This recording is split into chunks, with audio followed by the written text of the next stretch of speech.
Now Fiddler. Puts on the step, goes right through, puts on the step again. Oh, goes Freddie. That was magnificent stuff. Well, they shall not weary them.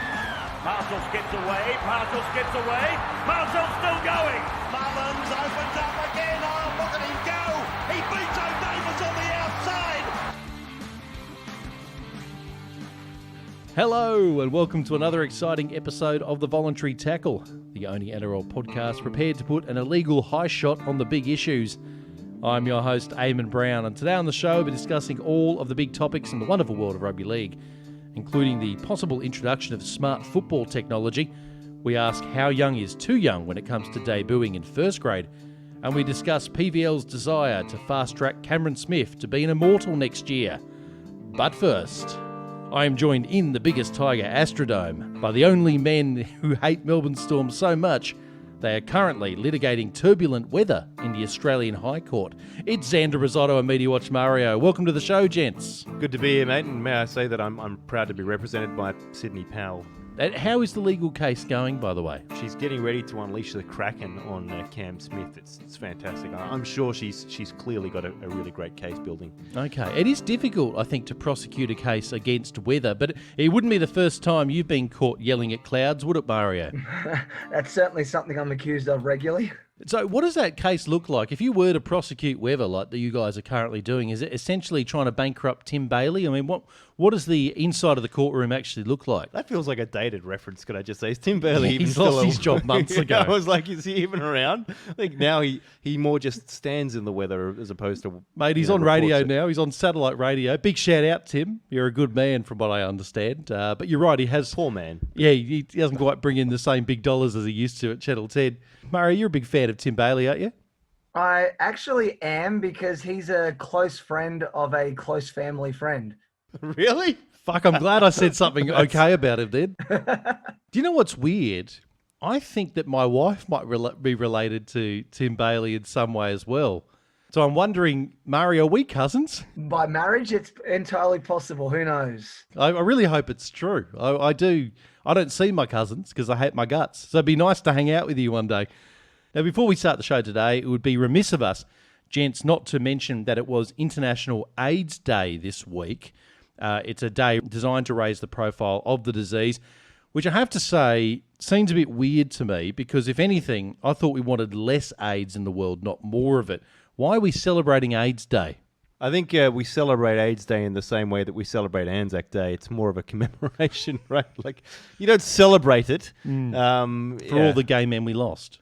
I mean, if you think back to the 80s, which you two are, almost old enough to do, I think, there was, one of the greatest commercials of all time about AIDS. But what have you seen around the bloody current pandemic? Nothing. It's all boring and serious and, except for laughing at Trump sticking bleach up his anus. It's all pretty ho-hum. So Mario, he didn't stick it up his anus. You're thinking of Pete Evans. He suggested injecting it into his veins. And the other good thing, Mario, about that ad back in the 80s, you're right, it was quite iconic and it featured 10-pin bowling. The silver lining, free shoe hire went through the roof during the We're in the 80s. I don't know if you know that or not. AIDS was still an issue, but the 10-pin bowling alleys, they were packed. That is such, that commercial, though, that is still a great commercial, can I just say? It scared the shit out of me when I was a little kid. Yeah. Even though, I wasn't exactly having sex with anybody. You know what I mean? Like, I didn't know why. Yeah. I was just fucking scared. I'm with you. That's why I only lost my virginity when I was 27. I was still thinking about that fucking ad, I tell you. And I don't know about any listeners that might not be aware of the cultural reference here, but it featured the Grim Reaper essentially bowling over families who had died of AIDS, which is a cheery image in between Yogi Bear cartoons. It's what's known as effective marketing. Look, this is a tough sell. I'm going to throw this at you, Mario. I know it's a tough sell, but how would you promote AIDS to the people if you were an ad man today? Say you were given the unfortunate task of actually promoting it in 2020. How would you do it? You're going to get some sort of STD anyway, so go with one of the more manageable ones. Oh, that's actually lured me in. I know it's a lot more treatable now, but I don't know if I would describe it technically as one of the more manageable STDs. I think I'd still rather a lot of others. It's great for weight loss. Now, before we become the Tigers and attempt to sign anything with a cock and balls for $1 million a year, just a reminder, you can follow the show on most forms of social media via the handle @VoluntaryTackle. You can also follow Xander Risotto at Xander_TVT and Media Watch Mario at Mario_Siegs. Now, for our first topic today, gentlemen, we are talking advanced smart technology. And for once, we're not referring to the cyborg, that is Ivan Cleary. No, the NRL is reportedly investigating the deployment of microchip technology in the Steeden footballs to help rule on forward passes. These types of decisions have always been pretty contentious in the area of the rugby league. Xander, I'm going to start with you. Is this a good decision to allow technology to handle the adjudication instead of a human being, mate? I don't like it.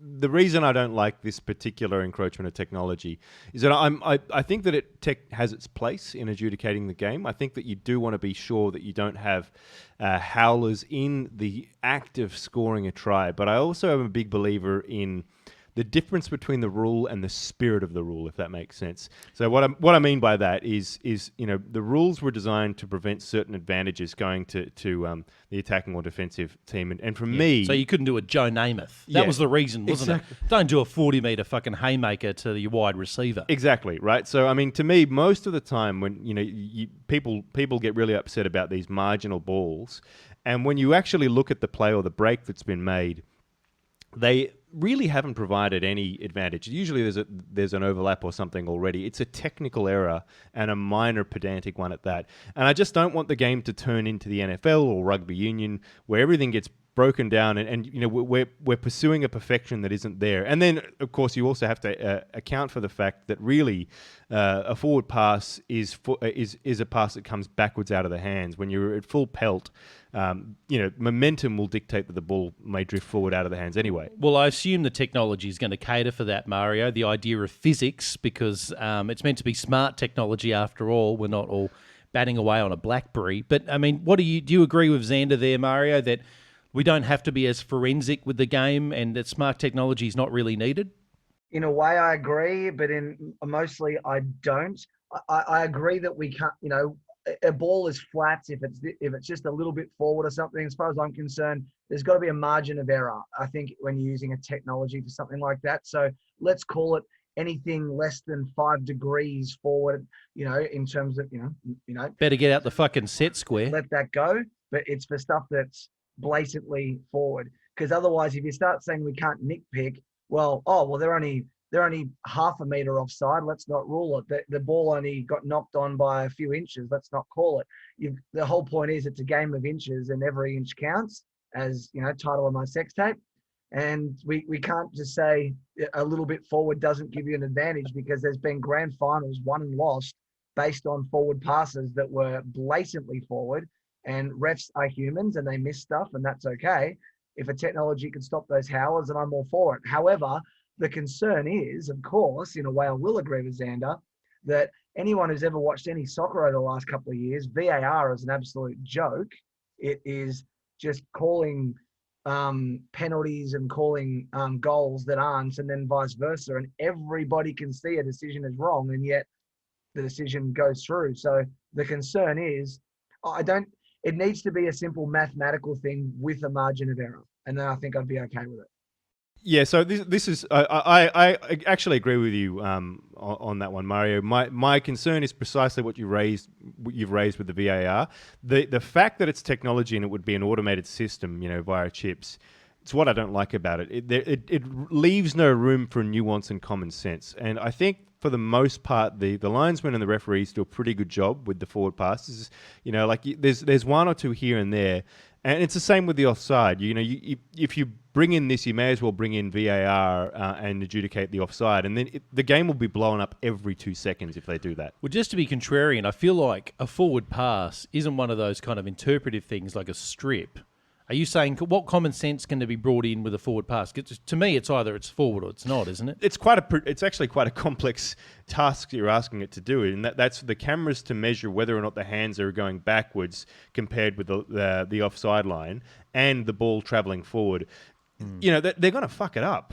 And there's just going to be more penalties and more stoppages, and I think I'm more comfortable with the human judgment and the referees kind of letting it flow.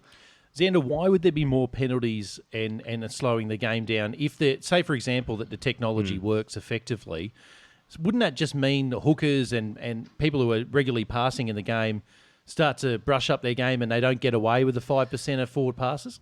There will be, potentially some of that to a degree, like people will be more nervous about it, but at the same time, there'll be some incredibly crisp runs of play that, really the ball has actually gone backwards out of the hand, and the tech will just be so pedantic and so fine-tuned that you'll just see the game destroyed in the way that it has with that, a few years back.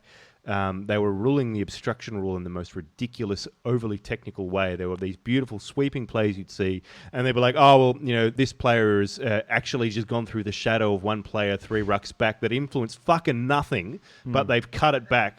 Mario, I'm going to bring you in here. Xander's sort of contending that it could be a bit too pedantic, and we're going to sort of see a lot of those forward passes that were a bit line ball get pulled up, and it's going to slow down the game. But on the plus side, it would completely precipitate the early retirement of Cameron Smith, surely. Well, it would, but on the downside, no player would ever be able to touch him in terms of being the greatest hooker again, because you look at the current hookers, Reed Marnie can't pass a single ball backwards. So he'd have to instantly retire. Yeah, it's going to be hard for any hooker to touch him when he's had the advantage of being able to throw so many passes forward and get away with it. I certainly fear for Jake Friend. His career's over anyway after Origin. They did win the series, mate. Jeez, I love his friend bashing. Jake Friend is barely going to get on the field. I wouldn't worry about it. There was something interesting, Xander, in I guess inferred in what you were saying was the idea that this technology will be fallible. That's something that I kind of really didn't consider. You said it's going to start picking up things that are marginal, if not really accurate. Blatantly incorrect. What are you basing that on? Because we don't know what the smart tech is yet, do we? Well, I'm basing it on the fact that, the richest soccer leagues in the world have introduced VAR technology, and they can't get that right? And that seems to be a simpler problem to solve than a forward pass, which frankly has more variables. So you're trying to calculate, like the direction of the ball is fine, but it's going to have to triangulate with the direction of the hands, and that is not a simple. You're thinking about the direction the players are facing. There's a whole range of things that we'll have to take into account. It'll take a while to tinker with and get right. And I just think it'll make the game too pedantic and too technical, and I just don't like the idea. I tell you, on the plus side, Xander, it will probably get rid of touch judges because, as we know, they're pretty superfluous at the moment. That'll probably save $65 odd a game. PVL will be a massive fan of that, that's for sure. I don't know if you guys remember this or not, but for a little while there, I think it was the late 90s, early noughties, the NRL kind of experimented with this idea of having a roving camera that used to actually follow the play. And I used to love it as a spectator. I thought it was a great perspective of the game. But the one thing I noticed that it did do was give you great insight into the forward pass, because obviously we know angles can be really deceptive, which is the reason that the video ref doesn't rule on forward passes at the moment, because it really depends on what angle the camera is. Do you guys think that we don't need smart tech so much as a camera or a drone, for example, that actually followed the ruck and actually provided a suitable angle for us to sort of adjudicate on forward passes? Don't we just need who's the guy who killed Lincoln? The bloody names just escaped me. John Wilkes Booth. Yeah, we just need him. We just need him to come along and kill Bernard Sutton, and then we'll probably have better refs and we'll be fine. Well, I'm glad I picked your brains on that one, Mario. I've certainly walked away a more edified man as a result of that. Now, I guess the problem, as you alluded to earlier, Xander, was that if the tech's faulty, I can imagine this being, and I assume they'll do all of their checks and balances, the NRL, and cross their T's and dot their I's. But if the technology was fallible, do you guys think that there'd be more of an outcry from NRL fans over technology fucking up than human beings? We sort of understand that implicitly that Homo sapiens can make mistakes, but we get fucking angry when technology makes mistakes. So are we sort of making a rod for our own back? Yeah, you can tell I'm already angry about it. Yeah, I know. And you don't even know what the tech is. So no, I like that's the problem is, like we may get there where there is a machine learning algorithm that understands common sense in the flow of the game and all those little things, but we're not remotely there yet. And it'll be annoying because it'll feel as though the game is being turned into something too clinical and lacking all common sense.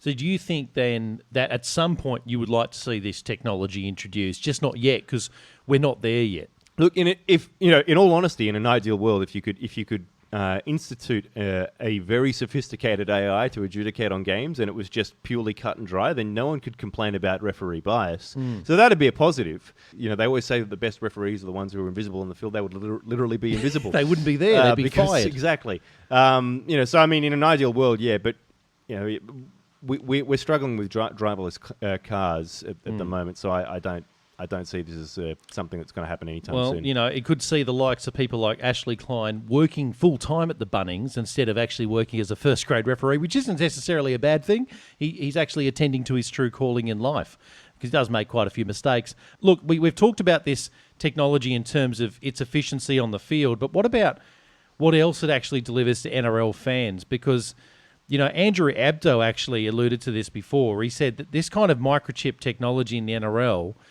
it could actually create more data for fans to actually take advantage of. They could create some new products off the back of this. Is that something you'd like to see? Nah, boring. What we need to get is we need virtual reality devices so we can just actually have very sophisticated animation set up so that we are basically inside the referee watching the game. So then we can really hate him for wrong decisions that we know we could see for ourselves were correct. So, Mario, if I'm hearing you correctly, you want to be inside Bernard Sutton.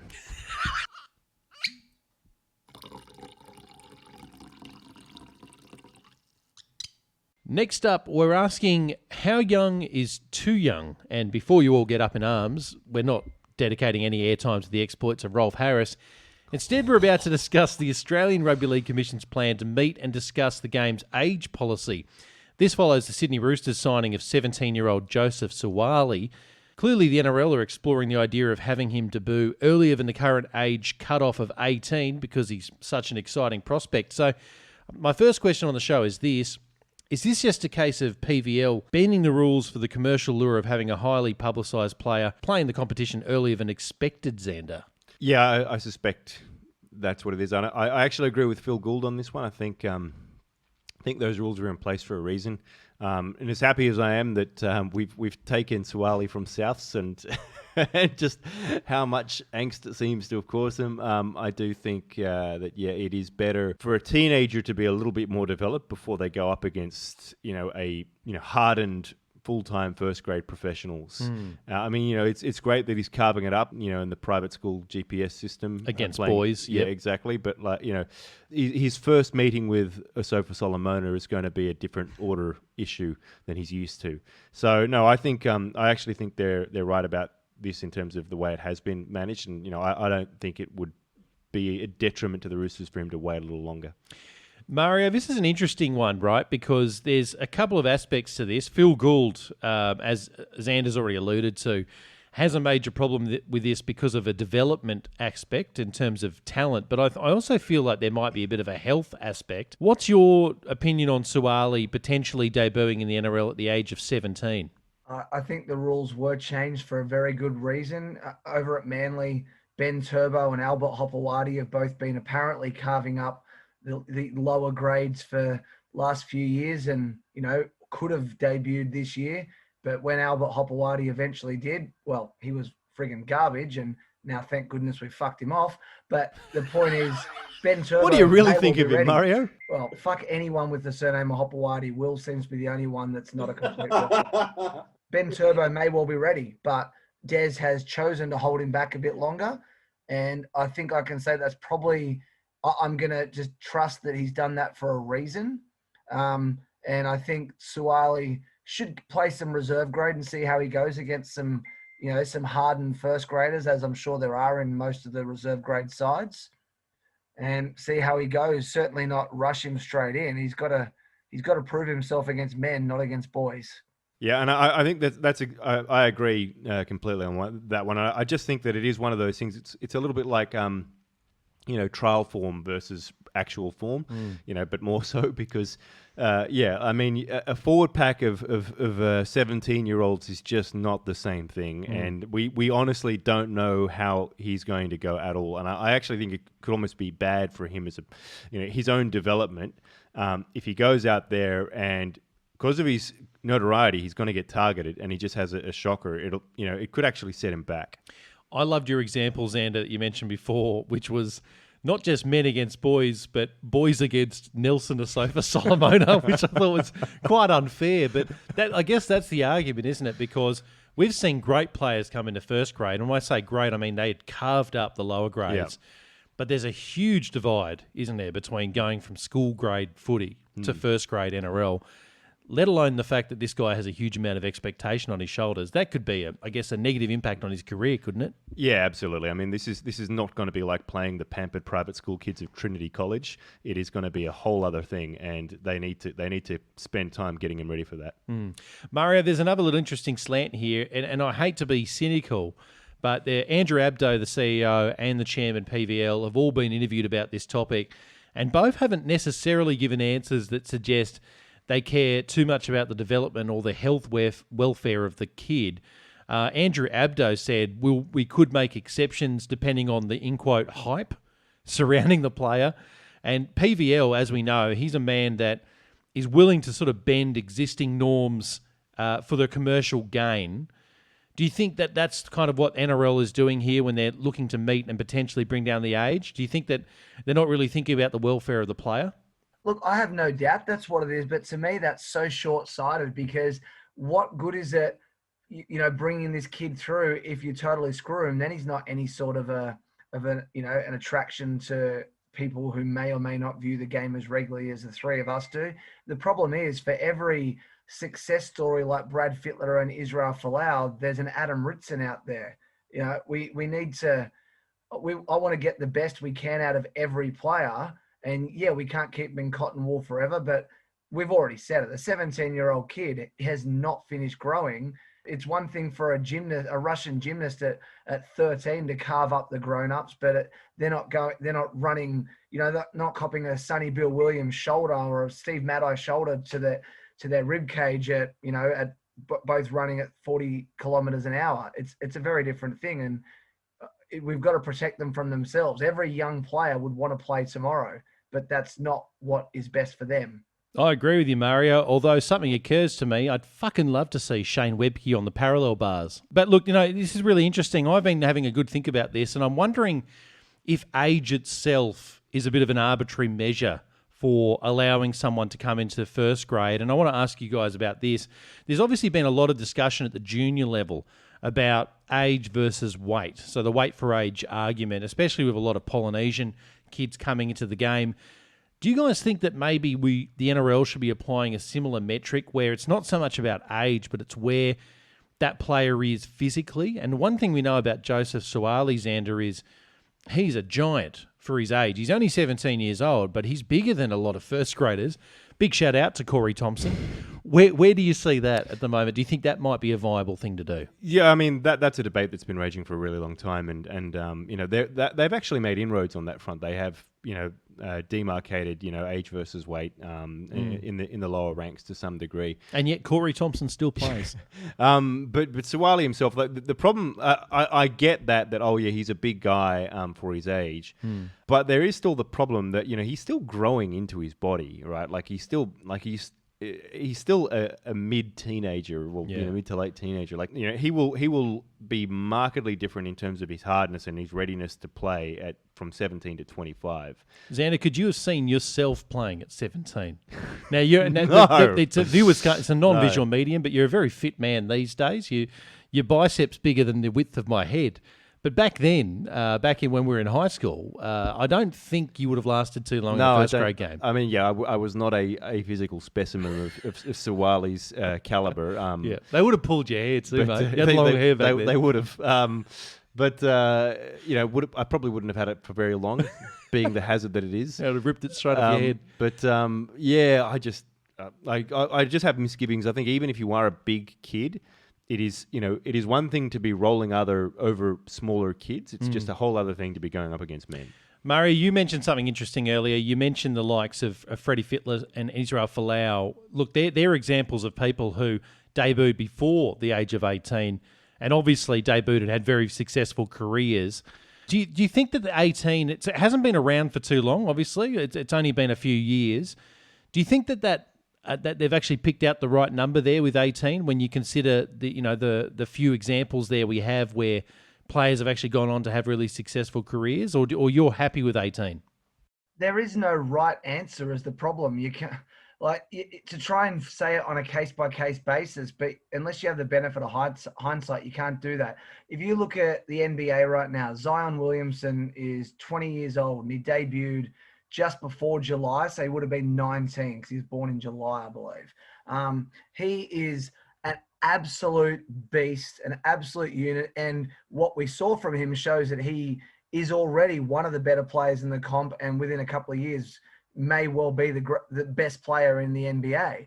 But he's already had a whole bunch of issues involved with playing a very physically demanding sport and weighing as much as he does, because he is still growing into his body. He's gonna, he's got a bit too much puppy fat on him, probably more muscle than he needs, and he's gonna eventually fill out in the right directions and be able to hold himself in a better way, because the guy's got a crazy high vertical leap. He's only 6'5", if I remember correctly, and yet he's jumping over the top of the 7-footers at times. So you don't know. At 18, he may well have been already pretty good against the grown-ups, but he was held at least until 20, because that's how NBA works. But so what is the right age? There is no answer. But the point is, even if Zion's still growing at 20 and he is an absolute beast, he would, Nelson's Asofa-Solomona would look at him and go, whoa. I don't think Joseph Suaalii should be starting at 17 anyway. There's no answer in terms of is 18 the right answer, because there is no answer. There's a certain level of arbitrariness to it, but like scientifically, we do know that men kind of reach their physical peak and kind of stop that like broadening out and everything at about 25, right? But you're a grown man before that. So I think there's a balance between sort of getting to the end of your teens and into that sort of early part of your 20s. I mean, in the NFL, it's pretty, like, the majority of players are start in their mid 20s and older. Like it's a stop start game, but because it's so incredibly high impact, you just can't have kids at that level, playing against the full-time professionals in the NFL. Yeah, well, that's an interesting point, right? Because none of us here are medical professionals, but I do want to pose a question to you. As much as we're not doctors, although, Xander, you did have a brief period where you claimed to be a gynecologist, although a lot of women complained. I want to know if, we know that brain development, for example, it sort of only reaches maturity mid-20s. Do you think the NRL needs to actually have a look at, in terms of when a person debuts, whether or not, with all the concussion rules that are around with the HIA these days, it actually should go the other way, that players should actually be debuting at a later age, not an earlier one? Yeah, that's, to be honest, my instinct is that if anything, 18 is probably still too young. And like, for all the reasons we've just stated, and particularly the concussion stuff, you almost want to be, it's a little bit like, people's developmental issues with drugs. There's a kind of threshold there where people have started taking drugs at an early age, they're more likely to have long-term life effects, whereas opposed to people who've done it later in life, they tend to have less issues, particularly the sort of psychotropic drugs. Yeah, I think that there's probably, if anything, that the trend based on evidence may end up going the opposite direction. Mario, you actually mentioned Adam Ritson before. He's someone that debuted at 16. Now, anyone that's not familiar with this story, big, very, very promising forward who ended up actually developing a brain cyst after a vicious John Lomax tackle, which effectively ended his career at the age of 20. Do you think if we start making these kind of exceptions, Mario, that we might see more of these sort of Adam Ritson cases, or is that sample a bit too small? Look, I may be incorrect on this, but I believe that the John Lomax tackle was actually what saved his life rather than what caused the problem. I think. Oh, okay. I hadn't heard that. I may be wrong, and I'm sure someone might yell at me for that. So if I'm wrong, I'm happy to be corrected, but that's my understanding of it. But in any case, I don't know enough about the topic, honestly, and so therefore I'm going to make an absolute bold statement of yes, there's absolutely no doubt whatsoever that is the case, and I am definitely a doctor. Love your commitment, mate. Xander, look, let's move away from health a little bit and talk a little bit more about player development. We touched on it a bit earlier, but as you said, Phil Gould hates this idea of actually lowering this age threshold because of the idea that he believes we're setting up false expectations for parents. Obviously, players show a lot of promise when it comes to junior footy all the time. And what he's worried about is the idea of creating an environment where player managers and clubs start throwing shitloads of money at people at the age of 14, 15, 16, who at that level might be scoring 4 or 5 tries a game and looking amazing. But as we know, to transition to first grade and become a consistent first grader is pretty rare. Do you think he has a point there? Mario has made that exact point that, there are plenty of players we've seen carve up, in those in their sort of junior grades, and it's just a different game. Like, it's as simple as that. So no, that's precisely why I'm concerned about it. Is you can't take that form. You obviously, like, that forms the highlights reel based on those early contracts with the NRL. Yeah, but you can't assume it's going to translate. No, that's very true. And what about the finances of clubs? Now, the Roosters are throwing a fair bit of money at this kid. Obviously, he shows a lot of like they've thrown him $60,000. But I assume there's been an agreement made where they've actually sort of promised him a fair bit of cash, right? They've basically given him a conditional contract where his first couple of years he's on minimum wage effectively, then there's obviously if he meets those criteria, then he'll get a good contract. But they've also given him the freedom he wanted, that if he wants to leave, he can go and play rugby, right? Yeah. So I mean, I think part of me thinks that in a certain sense the Roosters just did this to piss Souths off. Exactly. That's a better reason than most, isn't it? Peter Volandis, gentlemen, a man known for breaking rules and conventions. Remember when he wanted to actually infect Peter Fitzsimons with the Ebola virus? He's an innovator. I like him for that. But now he's actually made overtures that he'd like to see Cameron Smith fast-tracked to become an immortal. Now, I feel like I know where this conversation's going to go already. But I'm going to open up with the first question. I'm going to throw to someone that likes Cameron Smith heaps. I'm going to go to you, Mario. The first question we're asking on the show is, would this actually undermine the Immortals concept for you and allow too much recency bias if we actually let Cameron Smith become an Immortal from 2021? I'm going to say no, because in my opinion, the Immortal concept has absolutely no bearing or relevance of any sort. It's completely irrelevant. It was created, for goodness sake, to sell port. Like, fuck the Immortal concept. See you later. Not interested. Hall of Fame is all we need. And he's right. It does have humble beginnings, Xander, the Immortals concept. It was effectively created by a magazine, as Mario quite rightly says, to sell some wine and some port. But since then, it's actually developed quite a bit of reverence. And I have to say, from my own personal opinion, I love the Immortals concept. I think it's quite unique. It's not something that every sport has. I think most sports have a Hall of Fame, which Rugby League also has. But the Immortals is an extra layer. But for PVL to come out and insinuate that Cameron Smith, who's still playing, by the way, hasn't announced his retirement, should become an Immortal from next year, it seems a bit rich to me. But what's your opinion?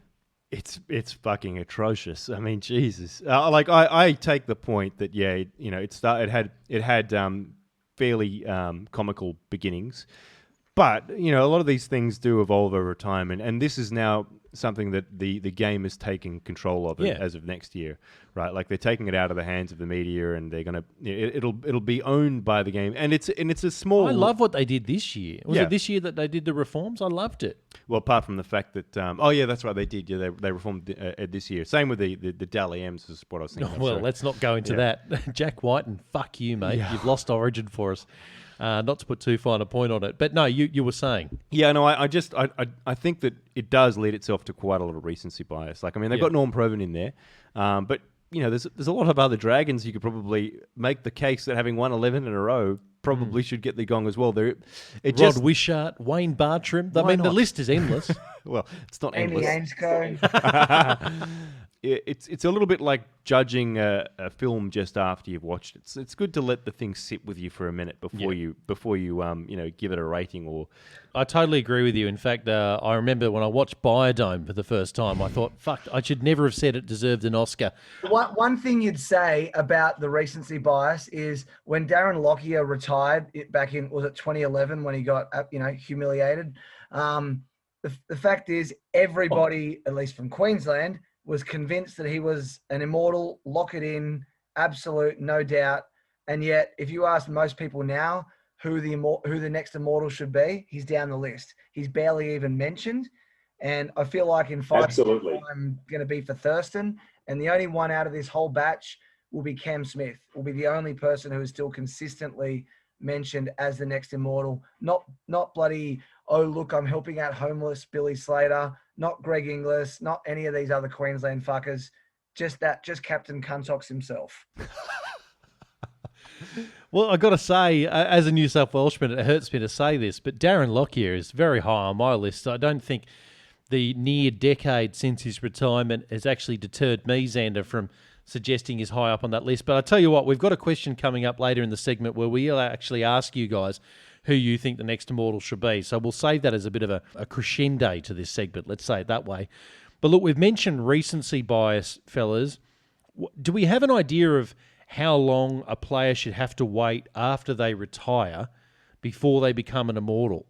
For me, I'm going to start off here. For me, it's a minimum 10 years. I was about to say exactly the same thing. I think it's 10 years plus. What Mario said before is right.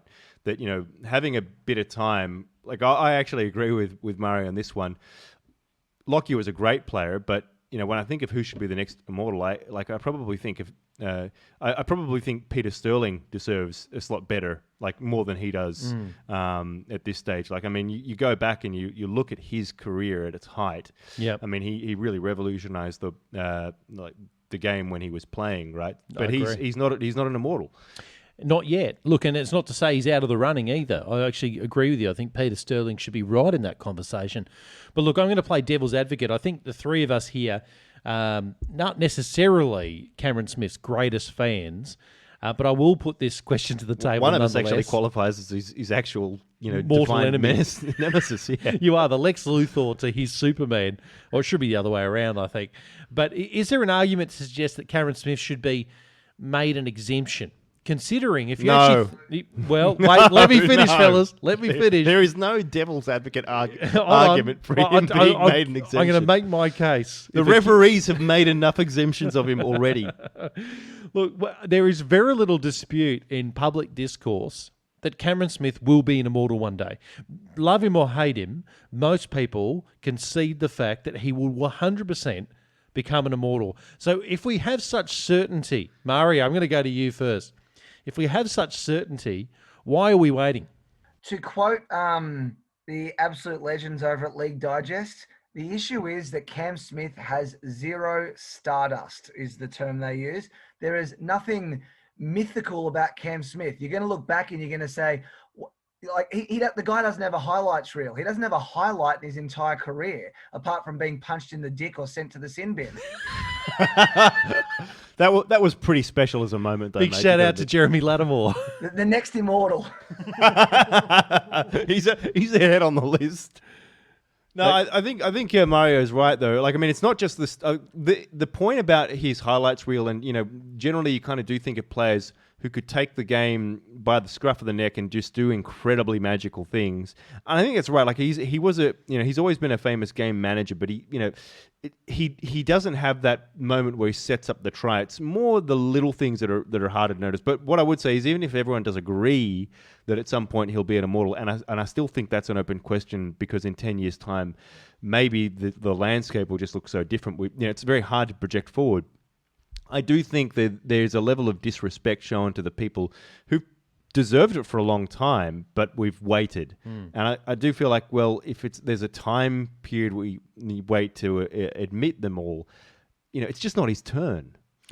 Here's the thing. I completely agree with you when you're talking about the timing, but I'm going to completely disagree with you that there's any grey area whatsoever that Cameron Smith won't become an immortal one day. I mean, Mario, you refer to his highlights reel and the magic fairy dust or whatever.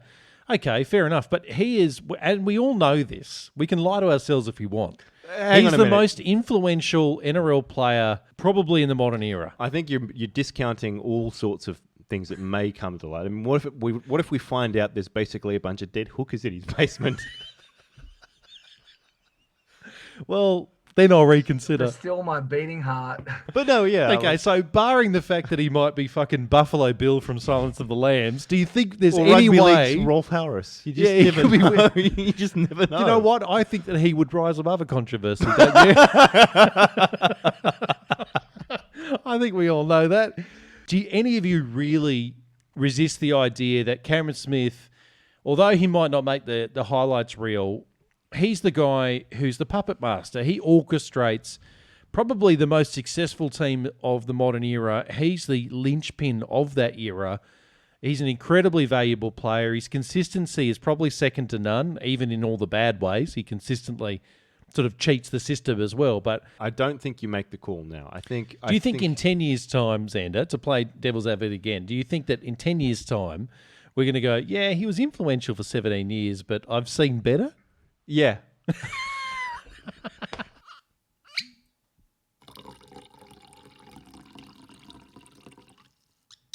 Welcome back to the Voluntary Tackle. Well, we're all about giving back here on the show, fellas. We all know that because, I give to charity, Mario does his soup kitchens, and occasionally Xander gives some prostitute a facial. So we know that we all refund in our own way. But today on the show, we actually want to refund in a different way. We want to read out some of our podcast ratings and comments because that's something we've never done on the show because we've been inherently selfish. And I should blame the host and organiser, but I'm going to blame Mario for this one for some reason. It's a huge thank you to anyone that's ever rated or made a comment about the Voluntary Tackle wherever you're listening to your podcast. On this particular occasion, we're going to read out a couple of comments from Apple Podcasts because it's the only place that I know. Where do you do, Mario? Is it Podcast Addict or some shit? Podcast Addict, because I'm not one of you Apple freaks. Okay. Well, we've just been impugned for our brand preference, Xander. Do you feel a bit insulted? I do. I mean, I don't really care. It's more through inertia for me at this point. It's just too much effort to try and change systems. I'm on WeChat. By the way, a massive shout out to my Lord and Master, Xi Jinping. I'm a massive fan of you. Please don't execute my family frivolously. They're no longer Uyghurs. So leave them alone.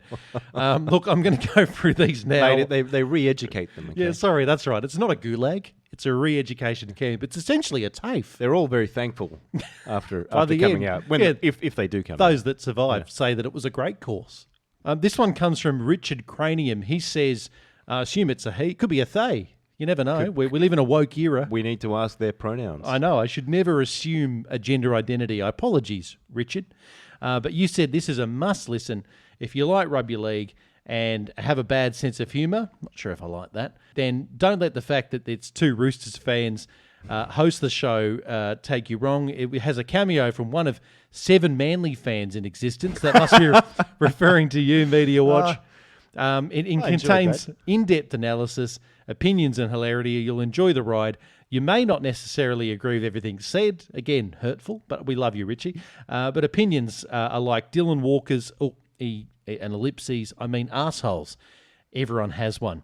In all seriousness, though, they do ask some serious tough questions and social media interaction and feedback from the punters. Give the guys and Media Watch Mario a listen. Now, fellas, the check's in the mail, right? The check is in the mail. It's coming directly from your account, isn't it, Xander? No, it's not coming from mine. Mario, what are you willing to pay Richie in? What currency? Well, I take all the sweet podcast dollars. You guys don't deserve any of them. Being a Manly fan, it's just my thing. So I'm sorry to Mitch, which I believe is Richard Cranium's actual name. You'll get nothing from me, no how, because you are Parramatta scum and go to hell. You even know who he supports. That's great. Mario's very wide in to the NRL community. Richie, thank you so much for that, mate. We really do appreciate it, despite the barbs and the weirdly sort of visceral venom that we're throwing your way. We also got another one from Scoob, who said, great and often hilarious, awesome podcast. The chemistry is great. Are you two married, in parentheses? We're not yet, but who knows, we may end up tying the knot. And now that Mario's here, he may actually watch as we consummate that union. Could be an all-men harem. It could be, Don't know if that's a thing or makes sense. We live in a progressive world. That's like the next Mad Max film. I think it will be an all-male harem in the outback of Australia somewhere. That's a disturbing image. They had those women locked up in the vault milking them. I mean, if it's with men, oh, Jesus. I can only assume it's milk pads straight to the gonads. Let's talk about the Roosters and Cameron Smith. Wouldn't go astray. Keep up the great work. Having said that, we've dedicated almost an entire episode today to the Roosters and Cameron Smith. So sorry about that, Scoob. Very timely. We didn't mean it. The next review comes from our good mate, the biggest tiger, who says, more South African accents, please. I love this podcast. They are few cilia, which is an amazing feat.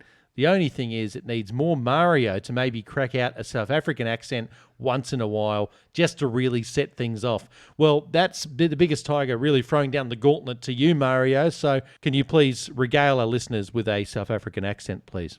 He was supposed to remind me. No, what the fuck was that? Scottish. Jesus Christ. He was supposed to remind me before I recorded to get it in my head, and it's totally gone. So, no, sorry, biggest. I got nothing.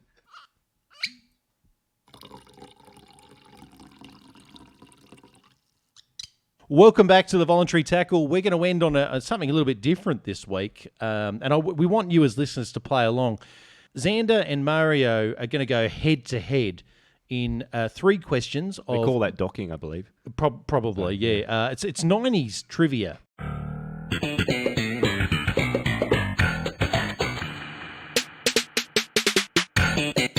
Oh.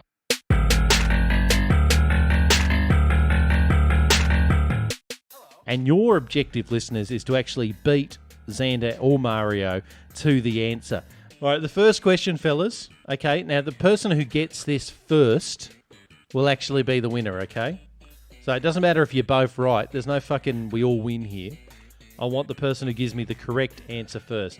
And the first question involves the great blockbuster film Jurassic Park. Now, put these Jurassic Park dinosaurs in order from shortest to tallest, okay? It's the T-Rex, the Brachiosaurus, the Triceratops, and the Velociraptor. First person to say Buzz gets in first. Buzz. All right, go for it, mate. Okay, Xander's in first. Sorry, Mario. Xander's in first. So it's... yeah, that's right. The delay's going to... Yeah, the delay fucked you.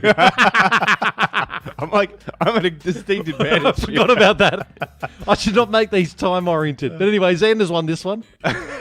So it's got to be the Velociraptor. Okay, so you've got the T-Rex, Yep. the Brachiosaurus, the Triceratops, and the Velociraptor. So- Shortest to tallest. Yeah, it's Velociraptor. I think it's... I'm trying to remember this. Brachiosaurus, Triceratops, T-Rex. Okay, wow. Well, that is a big buzz. Unfortunately, you didn't get it correct, but Mario seems very confident. You better fucking get it now, mate. Velociraptor, Triceratops, T-Rex, Brachiosaurus. Mario gets the point. Correct. does. Well done, mate. Mario's off in a best of 3. He's off to a 1-0 lead. Better lift your game, Xander. I hope you know your Seinfeld and your arithmetic, because the next question involves both. I need you guys to tell me the number of magic ball on Puddy's bomber-style jacket minus George Costanza's perfect baby name. Buzz in when you're ready. No fucking idea. I'll leave this one to you, Mario. No, I got nothing. Do you guys remember any of these episodes? I don't. I remember his jacket, but I don't remember Costanza's perfect baby name.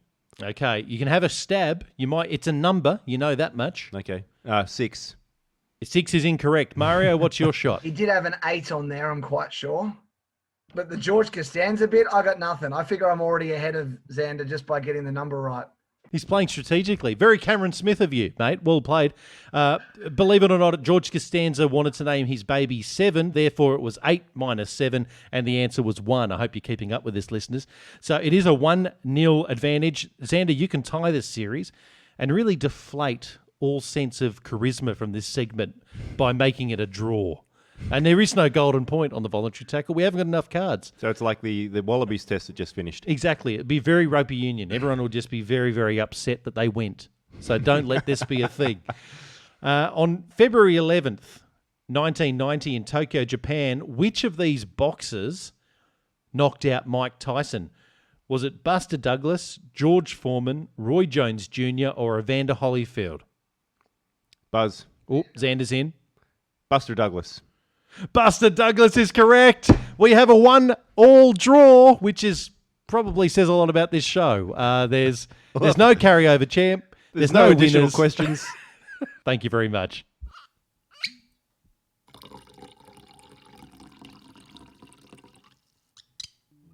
Well, listeners, that does bring us to the end of another show. We thank you very much for your company again for another week. If you could spare some time to rate or leave a comment on the show, wherever you're listening to the podcast, that would be amazing. And as you've already heard, it may even earn you a sort of a bizarre amalgam between South African accents and Scottish accents from me to watch Mario.